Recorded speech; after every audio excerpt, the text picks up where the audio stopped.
Let's just look at it.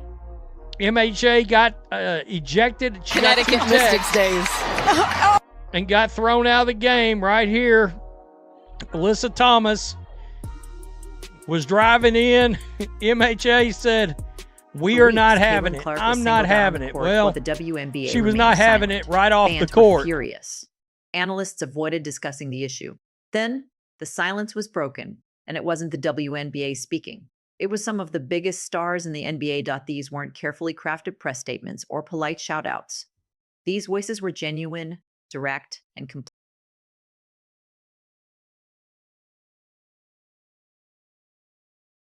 Caitlin Clark, they interviewed her right after the game on the court. She said that the fourth quarter lasted forever. She said that might have been the longest fourth quarter in the history of the WNBA. She's not wrong. It took forever. That's around the person to me barkles to my ports to seeing Kate when the boat's flat spot. Big pan bobbers being both cobber and coppered bubber too. But I never thought was dim ken. Bitte but is furt powder card for the month. Bitte miss puts might they can. Oh, it puts them oaken. Timbit but parted pydart. It's more but might the card of ched. Bissy butts come the kadu. But it's fine shrouds keen. But flumbeth good with you. Sort of demo. The right. Chia comes it's time. Sad.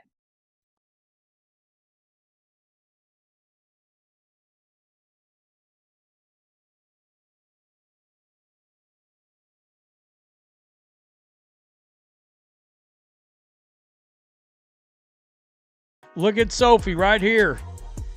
She's going to play tough guy, but Sophie's just not going to have it. By the way, these two used to be teammates. There's DeWanna Bonner showing her ass as normal, and Sophie. The 5 most recognizable names of this era. Yeah, Sophie NBA looks like Tyrese Halliburton she talking about absolutely Caitlin Clark in the same breath as LeBron James, Steph Curry, and Nikola Jokic. Not because of hype, because of humanity. He sees the numbers. He sees the nonstop media attention. Harriet were torta red amorish be a breeze for kakaya to bebrida chiver sick over tide ever begar bebrida have top gabro robin from bird a mal chit art, and then they can beaver out a bird him to bout the cadem brid and to come out right chimperpin and their meeting. Ras and duwa for its brevich bend. We can't fin it to proppen. Then free more kids of Deporat. The Vic clonets and nuts, the reminants for bidimmer debris fams candidate spark. Friniferitis, a dasa college watch for dole the bread. Clive Tiber card for dole it conjugate. Het civic hired, crowther to catagrimum. When LeBron the beepins beber, we can't spread big good bit. With a son to bit about coward to rid a cad. Or beth be cat ever would immigrate.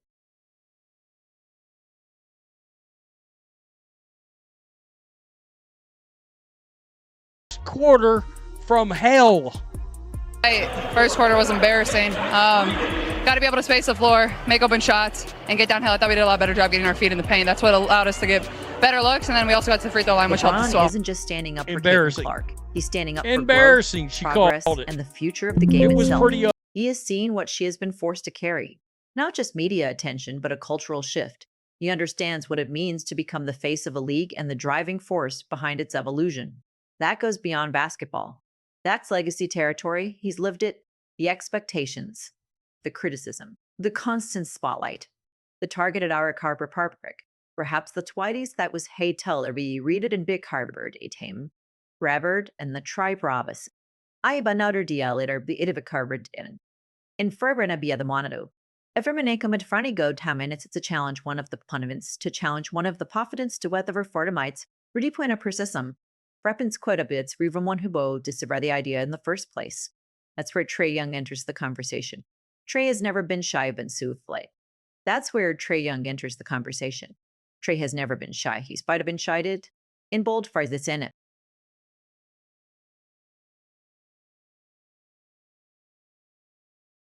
Clark again. Start to the season in terms of her own numbers.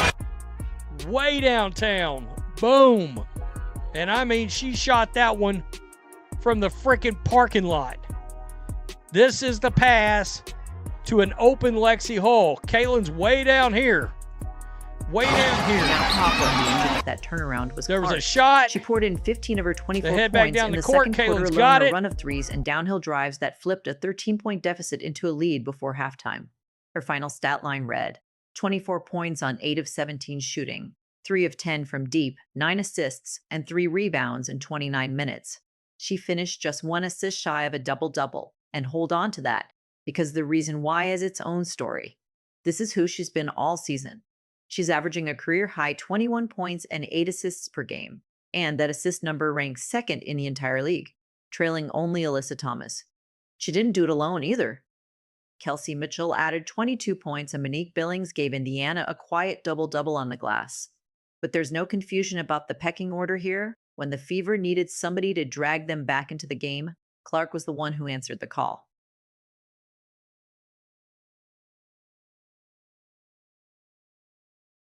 Third straight game dropping double digits in a quarter. 15 points tonight.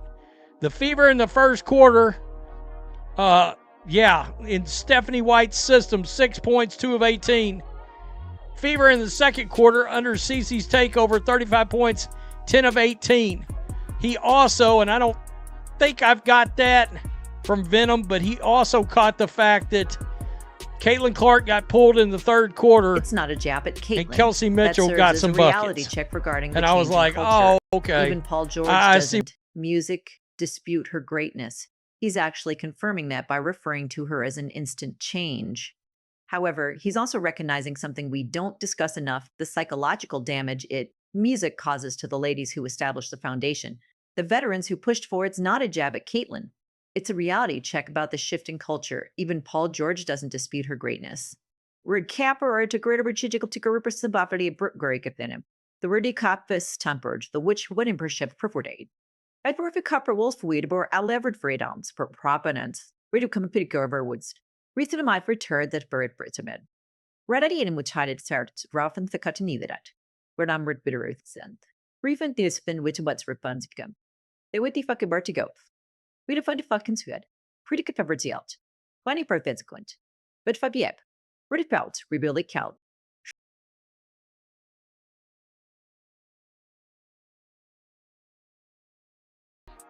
This was not we talked about earlier in the day, the attendance. Right here, the attendance, 15,198. So they were basically 2,600 empty seats. Crowd of and you could see it all over the place. There were scattered around Dingbridge. Context matters, though. This was a Monday night matchup against a Phoenix team sitting near the bottom of the standings. Not exactly the kind of primetime rivalry that packs every seat in the arena.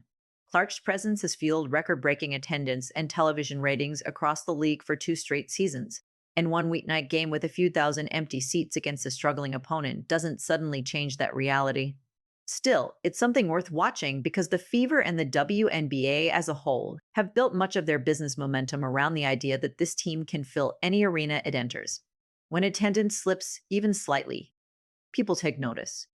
And that's what makes the second game of this home-and-home series so interesting. The same 2 teams meet again Wednesday night, but this time there's extra drama attached. An ejection, 5 technical fouls, and plenty of lingering bad blood that has suddenly turned the rematch into must-watch television.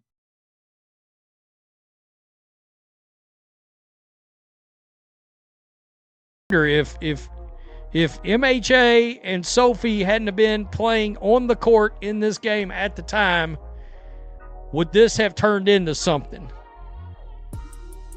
The Mercury got sort of a reputation. Alyssa Thomas got a reputation. DeWanna Bonner got a reputation. Those Fever fans let her ass have it. People have not forgotten DeWanna Bonner. So let's put the whole night together because there's a lot more here than a box score. Start with the rematch because it's hanging over everything else. These 2 teams reconvene at Gainbridge on Wednesday night and they are not parting on good terms. You've got an ejection, 5 technical fouls, and a personal history between Clark and Bonner that stretches back to a chippy 2024 playoff series. The league has already confirmed that fines are coming, with Clark and Cunningham both on the hook, while Bonner, Thomas, and Hines Allen are expected to join them.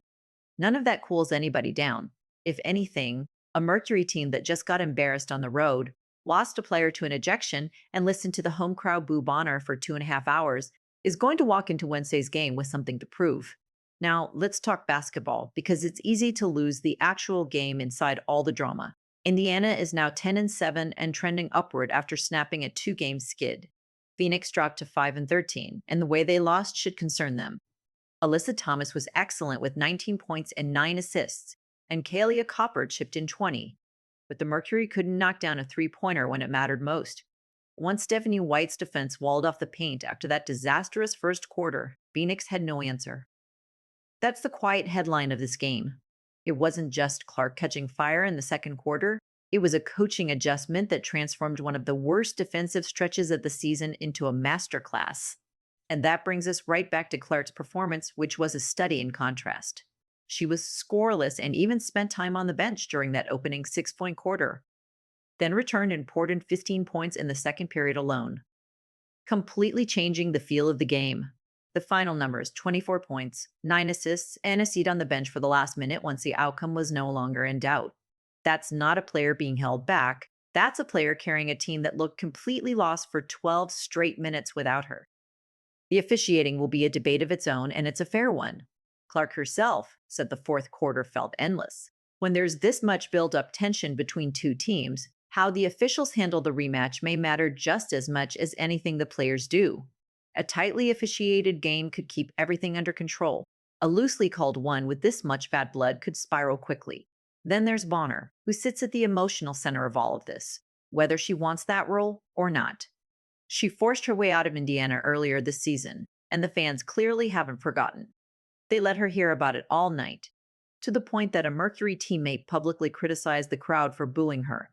Interpret that however you want, but the reality is simple. Every time these teams meet now, Bonner becomes the lightning rod, and Wednesday is likely to be louder, not quieter. So here's the question I want you to answer in the comments, and you have to pick a side because you can't have it both ways. Was Maya Hines Allen right to step in, defend her teammates, and accept an ejection while sending the message that nobody pushes around Caitlin Clark in Indiana's building? Or did she cost her team and her own wallet for nothing in a game that was already decided? One of those looks like leadership. The other looks like an emotional reaction in a 19-point game. Tell me which one you saw. And if you want the full breakdown of Wednesday's rematch the moment it ends, you already know what to do. Hit subscribe, and I'll see you right after the game.